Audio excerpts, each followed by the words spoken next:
नमस्कार.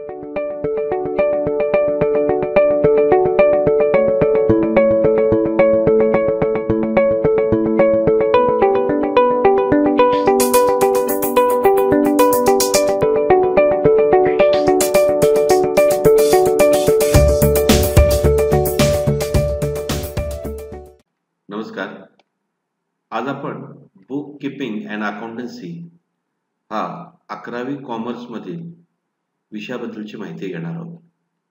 यामध्ये नेहमी विचारला जाणारा एक प्रश्न आहे तो म्हणजे what is book keeping.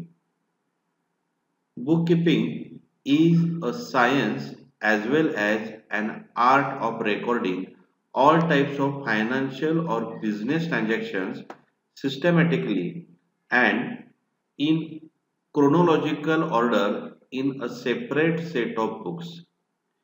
Book keeping म्हणजे दररोज घडणाऱ्या व्यवहारांची शास्त्रशुद्ध पद्धतीने नोंद करणे.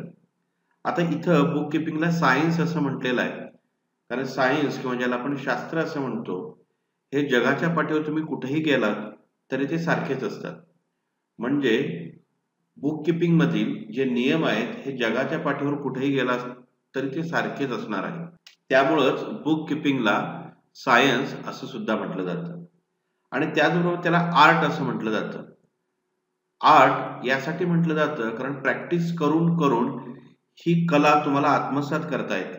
म्हणूनच बुक कीपिंगला सायन्स आणि त्याचबरोबर आर्ट सुद्धा असं म्हटलेलं आहे.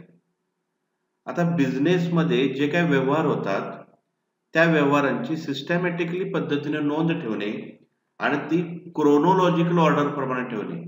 म्हणजे डेट वाईज 1 तारखेला झालेले व्यवहार, त्यानंतर 2 तारखेला झालेले व्यवहार, त्यानंतर 3 तारखेला झालेले व्यवहार, अशा झालेल्या व्यवहारांच्या नोंदी ठेवणे यालाच बुक कीपिंग असं म्हटलं जातं.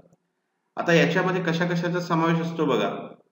याच्यामध्ये journal entry, purchase entry, sales entry, cash entry, bank entry, sales किंवा परचेस रिटर्नची एंट्री अशा पद्धतीच्या व्यवहारांची नोंद ठेवणे यालाच बुक कीपिंग असं म्हटलं जातं. धन्यवाद.